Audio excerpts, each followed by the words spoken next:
All right, good morning, everybody. 6:39 is our time right now. It's time for our Wednesday wake-up call with Bill Vickery and Pat Lynch. I haven't seen you guys in forever. It has been a while, hasn't it? Yeah, it's good to have the boys back in town. So to speak. We're starting with Pat. You're going to be our winner today. Well, so our winner yes. of the, is this the week or the last 3 weeks? Who's our winner? Hey, man, what a time. What a time we had. The winner ought to be plumbers. With all the broken pipes out there in the cold weather? Including my house, I'm telling you. Somebody didn't heed Mike Francis's warnings. I did heed his warnings, but I have a north wall. That's my excuse. But the real winner is Republicans, I hate to say, but I just cannot, I can't make this stuff up. Winners are winners. I believe this. No, the numbers in the latest census and the Arkansas population maps tell us that, Arkansas will soon be, if not already is, a full-scale red state, and whatever Democratic voting power there may be in East Arkansas and in Pulaski County, I mean, you could just wave it bye-bye. You think so? I think it's pretty much gone. I think it's unbelievably magnanimous of my friend Pat. No, I mean, the liberal warrior out there. No, I do not serve my people if I do not tell them the truth. I'm shocked by two things: Pat picking a Republican, as is what the Republican Party, and two, telling the truth. So back to back. I'm kidding, Is this not just a midterm cyclical thing, or you think this is a long-term trend? This is the census. This is going to be the reapportionment of our congressional districts for the next 10 years. Pat is right. Arkansas has staved off the Republican wave in the South for a long period of time, primarily thanks to the intense personality of a lot of its Democratic political leaders.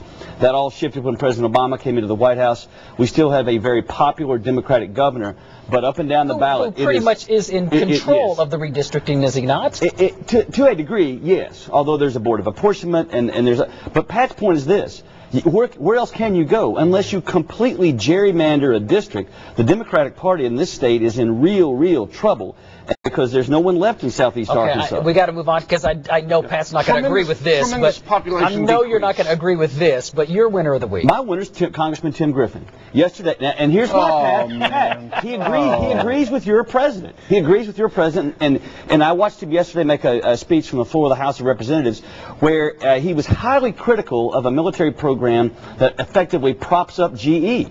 And we're talking about military spending, Pat. A Republican who served in the military coming out against military spending, wanting to make real budget cuts in the Department of Defense. Now, Pat, that's Tim Griffin. I will tell you that a stopped clock is right twice a day. So you're willing to say, at least in this case, when he agrees with your president about budget cuts, but we're talking serious budget cuts which dovetails now into your loser because he's also one of your losers. He's among my losers. So that clock is stopped twice. That's right. But the rest of the day, he's on your loser of the week side. Well, Tim Griffin is going to bring disgrace upon the second district sooner or later.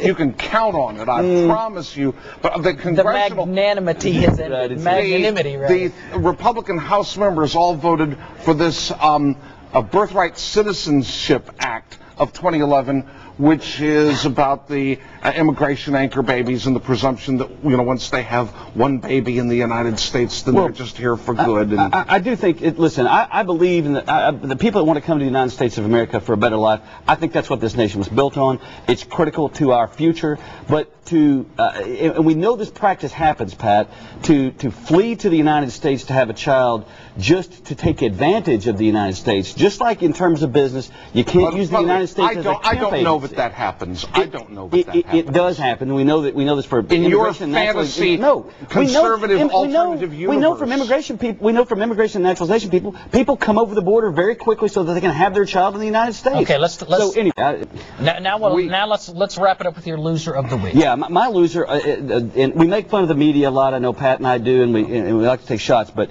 the American media covering the unrest in Cairo and the revolution in Cairo was subjected to a level of violence, the likes of which we have not seen in terms of a kind of a quasi-sophisticated society as Egypt is. CBS News, I have had the opportunity to meet Lara Logan, who was horribly, brutally attacked and separated from her group. kept that way. The journalists were arrested. Craig Palcott from Fox News was beaten unconscious at one point. And I like to joke around about Anderson Cooper almost having the good-looking slapped off of him, but this is a case. To a whole new level. It really does. It's very dangerous. Reporters take this into their understanding when they go in the middle of these crowds. They had it coming anyway. No, that's not what I'm saying. Let me say Part of the danger. Let me say this. There's no doubt that the Mubarak thugs targeted journalists because what was being shown in the United States of America, it shows us why we have to have a free fourth estate to cover what's going on because it had a real impact. And yes, it did. Hats off to the courageous nature of these folks, and we wish them the best. Couldn't give me that job. Real good to have you boys back in the house. Back. All right, here's Mike with your weather on the 4s. All right, thanks a lot, guys. Good